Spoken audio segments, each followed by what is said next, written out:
Сәлеметсіздер ме, құрметті оқушылар? Бүгінгі біздің тақырыбымыз ғылым таппай мақтанба.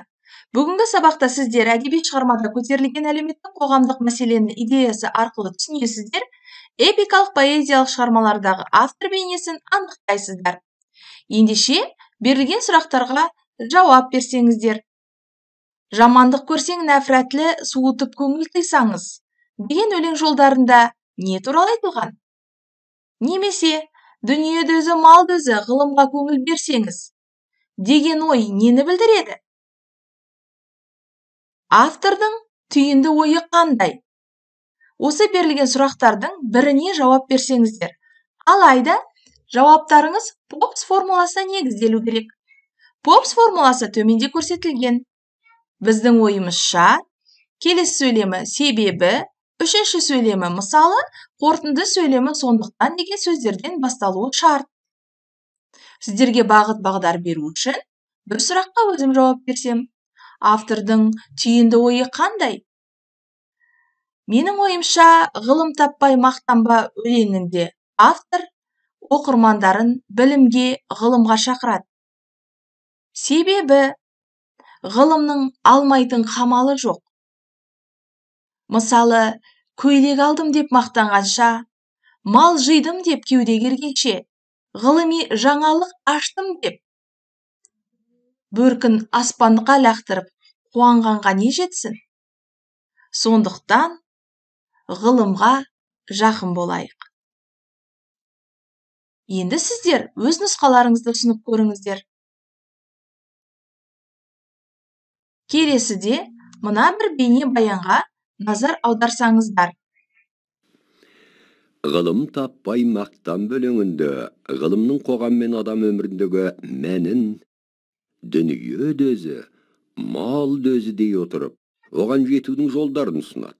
Абай адамның адамшылығын өсіріп, ғылымын арттыруға себеп болатын 5 жақсы нәрсе: талап, еңбек, терең ой, қанағат, рақым деп атап көрсетеді. Ал адамның ғылымын арттырмай, нағыз адам болып қалыптасуына кесел болатын өсек айтудан, өтірік айтудан, мақтаншақтықтан, еріншектіктен, мал дүниесін орынсыз шашатын ысырапшылдықтан сақтандырады. Абай, біреу білмей сен білсең, білгеніңнің бәр тұл деп, ғылымға жетудегі мақсат алған білімді өзіңе ғана сіңіру емес, сол үйренгеніңді басқаға да үйретіп, өзіңе ғылым білімі тең келетін адам санын көбейтіп, білімді, мәдениетті орта қалыптастыру керектігі туралы ой тастайды. Сонымен, сіздер сұрақтарыңызға жауапты осы бір бейнетаспадан да алған шығарсыздар. Ендеше, сергіп алайық, тұлғаларды шатаспай атауымыз керек. Абай Құнанбаев, Мағжан Жұмабаев, мен бірге атаңыздар. Ахмет Байтұрсынов, Мұқағали Мақатаев, Шәкәрім Құдайбердиев, Мұхтар Әуезов, Жамбыл Ақылбаев. Ендігі кезекте тұлғаларды шатаспай атауымыз қажет. Абай Құнанбаев, Мағжан Жұмабаев,